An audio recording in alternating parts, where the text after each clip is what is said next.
तो हेलो बच्चों, नोआबा YouTube channel के बोर्ड आभा सेक्शन में स्वागत है बच्चों। तो बच्चों हम यहाँ से क्लास 10 का बहुत सारे बच्चे मांग कर रहे थे कि सर हमें जो भी हिंदी व्याकरण है उसका कुछ मतलब कि इम्पोर्टेंट क्लास ले लीजिए, ताकि हमारा मतलब कि जो है एग्ज़ाम में पेपर में उस पर कुछ हम क्वेश्चंस कर सकें। तो बच्चे आपके रिक्वेस्ट पर ये वीडियो आया हुआ है। सभी बच्चे इसको अपने अपने दोस्तों के बीच शेयर कर दें बच्चों, और अपने अपने सभी दोस्तों को जल्दी से शेयर कर दें, ताकि हमें भी खुशी होगी और बनाने के लिए और भी मोटिवेशन मिलेगा कि और भी वीडियो बनाऊँ। तो आप करिएगा शेयर, तभी मैं वीडियो बनाऊँगा, है ना। तो इसलिए आप शेयर करते चलें, ठीक है। और हमारा जो टेलीग्राम ग्रुप आपको जो दिख रहा है बोर्ड आभा नाम है, उस टेलीग्राम ग्रुप से जल्दी से जुड़ जाएँ। बोर्ड आभा जैकबोर्ड जो दिख रहा है नाम, उस नाम लिख के सर्च कर सकते हैं, अन्यथा नीचे लिंक भी दे दिए हैं। तो लिंक से अगर कुछ बच्चे नहीं जुड़ पा रहे हैं तो नाम सर्च करके जुड़ जाइएगा, है ना। ये टेलीग्राम ऐप खोल लीजिएगा और ये नाम सर्च करके जुड़ जाइएगा। और बच्चों मैं एक बात और बताना चाह रहा हूँ, हमारे दो चैनल हैं, नोआबा और बोर्ड आभा। दोनों चैनलों में आपके बोर्ड से रिलेटेड एग्जाम से related important lecture video crash course कराए जा रहे हैं। तो जल्दी से ज्वाइन कर ले, ये प्लेलिस्ट है क्रैश कोर्स का, तो सारे वीडियो आप देखते चलें। तो देखिए बच्चों, मैं सीधा बताने जा रहा हूँ कि आज कौन सा टॉपिक मैं आपका लेने जा रहा हूँ, क्रिया, है ना। तो आज मैं आपको टॉपिक कौन सा लेने जा रहा हूँ, क्रिया, है ना। तो देखिए बच्चों, क्रिया है क्या, मैं इसका नोट्स भी अभी आपको बताऊंगा, उसको लिखते जाना है। नोट कॉपी आप निकाल के रखिएगा, तभी आप क्लास कीजिए, है ना। ऐसे बैठ के डायरेक्ट क्लास मत किया कीजिए, और सारी वीडियोस को पूरा देखा करें, ताकि एग्जाम में इससे आपको पता होगा क्रिया से आपके 4 से 5 नंबर आ रहे हैं। तो कहीं से भी आपको ये वीडियो पूरा देखना ही देखना है, और इसके पार्ट वाइज आएंगे तो पार्ट सभी करते जाने हैं, और ना क्रिया वाक्य अनेकार्थी शब्द का भी आ चुका है, अनेकार्थी शब्द आप देख लीजिए, है ना। अनेकार्थी शब्द का वीडियो आ चुका है, प्लेलिस्ट में देख लीजिए। प्लेलिस्ट में सारे मैंने क्रैश कोर्स का वीडियो ही डाल दिया है, तो सभी वीडियो लाइन बाय लाइन देखते जाइएगा, बहुत ज़रूरी है, सभी वीडियो जब देखते चलेंगे। तो चलिए बच्चों, मैं क्रिया बता दूं।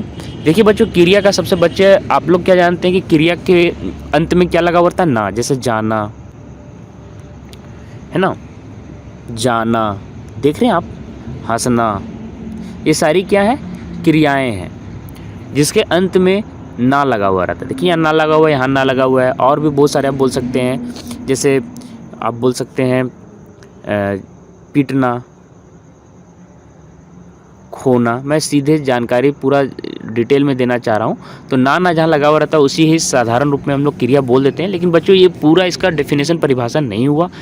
ऐसे इस तरह से तो आपका किसी भी तरह का मतलब कि ना लगने से ऐसा नहीं है कि वो हो गया, उसका क्रिया ही हो गई। बहुत सारे शब्द ऐसे भी होंगे जिसमें ना आपका लगा हुआ रहेगा, लेकिन वो क्रिया नहीं रहेगा, है ना।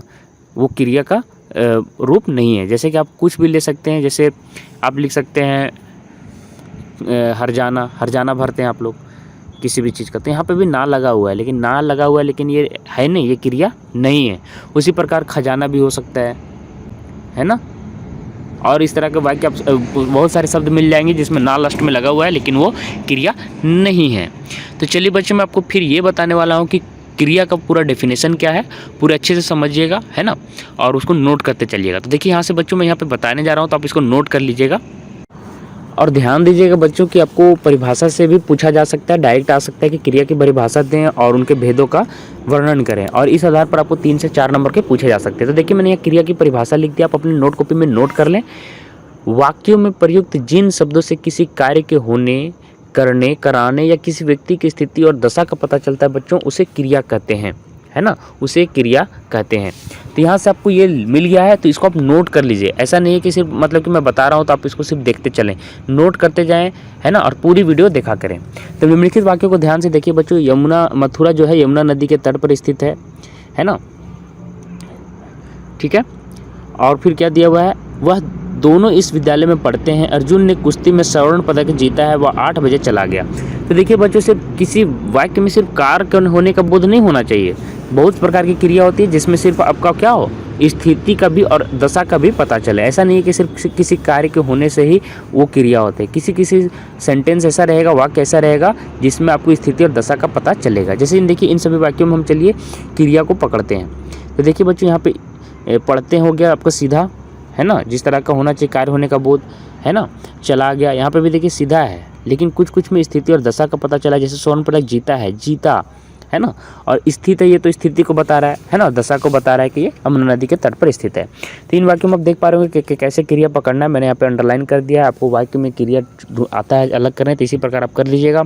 जिसमें भी आपको कार्य होने का बोध हो, स्थिति दशा का पता चले, वो आपका क्रिया हो गया। आपको मैं यहाँ बता दूँ कि किस तरह से और चीज़ें छाड़नी है। मथुरा यहाँ पर आपका क्या हो गया, संज्ञा हो गया, यमुना भी संज्ञा हो गया। तो इस तरह से आप अलग कर सकते हैं, है ना। तो देखिए बच्चों, वह यहाँ पे कर्ता हो गया। कर्ता आपको याद रखना है, कर्ता यहाँ पे अगर क्रिया पढ़ना है तो कर्ता का डेफिनेशन याद रखें। किसी भी वाक्य में जो कार्य करता हो वो कर्ता कहलाता है, समझ में, याद रखिएगा। जो मुख्यतः जो वहाँ पे सबसे मेन चीज़ जो होता है वही कर्ता ही होता है, जो करने वाला होता है, जिसके बारे में सेंटेंस लिखा हुआ रहता है। जैसे यहाँ पे देखिए कार्य नहीं हो रहा है, लेकिन मथुरा के बारे में ही क्रिया यहाँ पे जानकारी दे रहा है। मथुरा, इसका कहने का मतलब वो मुख्य बिंदु यहाँ पे कौन है, केंद्र मथुरा। आखिर कौन है तट पर स्थित, तो कौन है, मथुरा। तो मथुरा यहाँ पे हो जाएगा कर्ता, जिसके बारे में सेंटेंस लिखा गया है। चलिए बच्चों, उसके नीचे हम पढ़ते हैं। उसके देखिए बच्चों, दिया हुआ है कि ऊपर दिए गए वाक्यों में रेखांकित पदों से किसी काम या घटना होने का बोध होता है। ये सभी पद क्रियाएं मैंने अभी कर दिया रेखांकित बच्चों। अब देखिए बच्चों, यहाँ से नोट्स बनाते चलिएगा कि क्रिया के भेद क्या हैं, ठीक है। तो क्रिया के भेद आपको याद रखने हैं, इससे मार्क्स आता है बच्चों, है ना।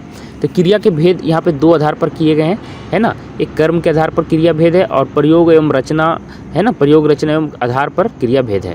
तो आपको परीक्षा में बच्चों कर्म के आधार पर क्रिया भेद पूछा जाएगा, तो मैं इसी पर अभी फोकस कर रहा हूँ कि कर्म के आधार पर आपको बता दूँ और उसके बाद देखा जाएगा। लेकिन पहले आप ये वाला जरूर कर लें, इस पर आधारित आपके प्रश्न आने वाला। नोट्स बनाते चलिएगा। क्रिया का जो मैंने आपको ऊपर डेफिनेशन बताया है, परिभाषा बताया है, उसको जरूर से नोट कर लीजिएगा, वो आ सकता है, ठीक है। तो चलिए बच्चों, हम पहले प्रयोग एवं रचना के आधार पर देखिए यहाँ पे क्या दिया हुआ है कि प्रयोग एवं रचना एवं अन्य आधार पर क्रिया भेद कौन सा दिया हुआ है, प्रयोग रचना एवं अन्य आधार पर। कर्म के आधार पर यहाँ पे फिर दिया हुआ है ना, 2 आधार पर होता है ना। कर्म के आधार पर पहला हो गया, एक इस आधार पर एक निकलता है और एक दूसरा ये। तो हमको कौन सा ध्यान देना है, कर्म के आधार पर ध्यान देना है। तो हम कर्म के आधार पर ही हम यहाँ पे क्रिया भेद देख लेते हैं। चलिए, तो कर्म के आधार पर देखिए, मैं फर्स्ट टॉपिक पढ़ा रहा हूँ। कर्म के आधार पर क्रिया के 2 प्रकार की होती है बच्चों, याद रखिएगा।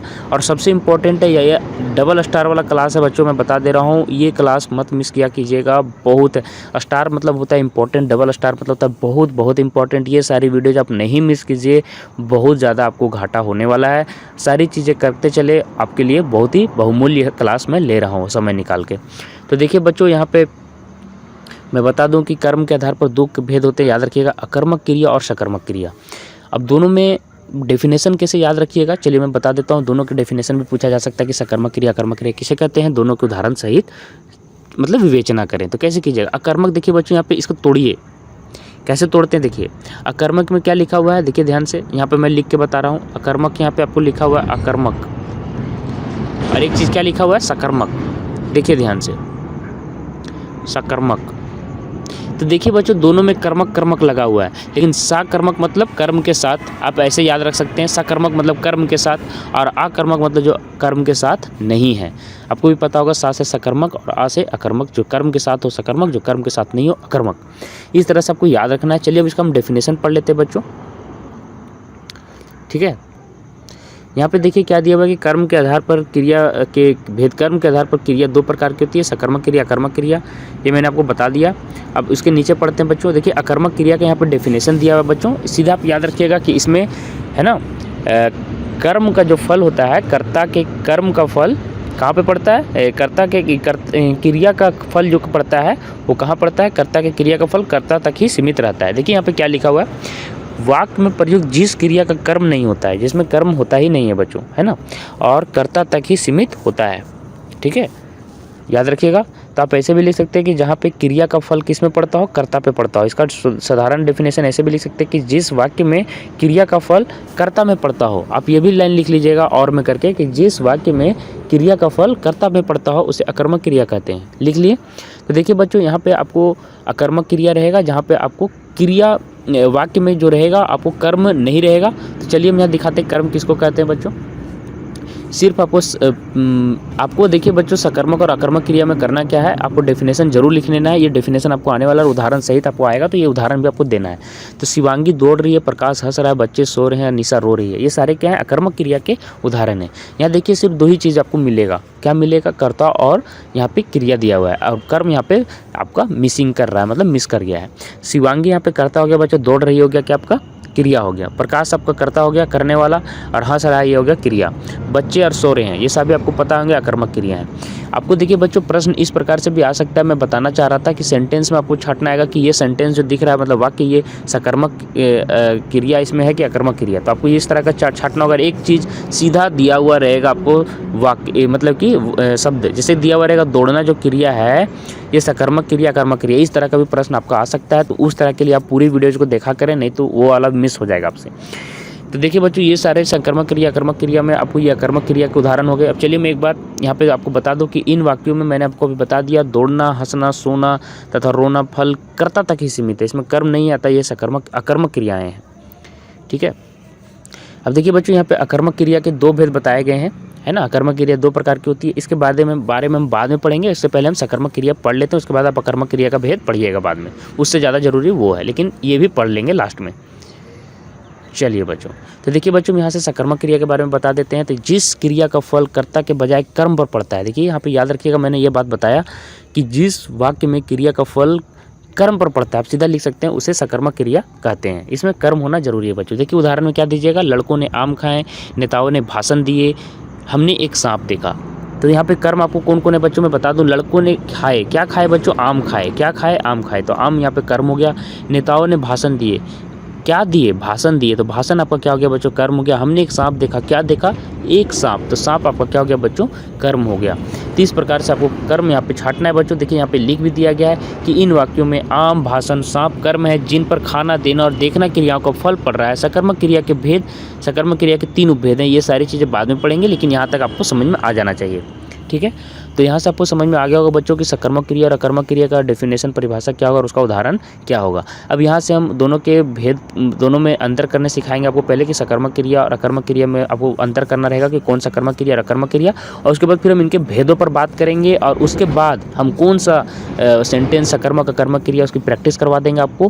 काफ़ी अच्छे से मैं क्लास लेने वाला हूँ बच्चों, पूरी वीडियोज़ देखा कीजिएगा। सीरीज, ये पहला सीरीज था, है ना, और उसके बाद में आपको कुछ शब्द दे दूंगा और आपको छांटना रहेगा कि ये सकर्मक क्रिया है कि अकर्मक क्रिया। वो सारी चीज़ें कराऊंगा और भेद सहित कराऊंगा, ताकि आपको किसी भी तरह से क्रिया का प्रश्न आए तो आपको एग्जाम में मिस ना हो।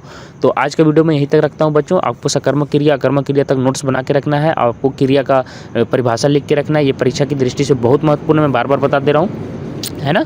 उसके बाद हम अगला क्लास में दोनों के भेदों पर विवेचन करेंगे, और कुछ वाक्य और सेंटेंस फिर वाक्य में आपको छांटना रहेगा क्योंकि इसमें सकर्मक क्रिया कर्मक क्रिया लगा हुआ है, और फिर मैं शब्दों पर बात करूंगा। इससे पहले मैंने बता दिया आपको बच्चों का निकार्थी शब्द वाला मैंने वीडियो बना दिया, उसकी वीडियो देख लें। सभी पार्ट वाइज आते जाएंगे, सारी चीज़ आपको देखती चलनी है।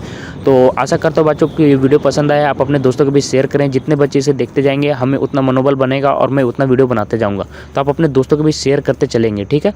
जितने बच्चे देखेंगे मैं लगातार क्लास लेते जाऊँगा और बहुत ही अच्छे तरीके से लूँगा। तो आज के लिए इतना ही बच्चों। आपके आने वाला आगामी एग्जाम के लिए ढेर सारी शुभकामनाएं हैं हमारी तरफ से। धन्यवाद बच्चों।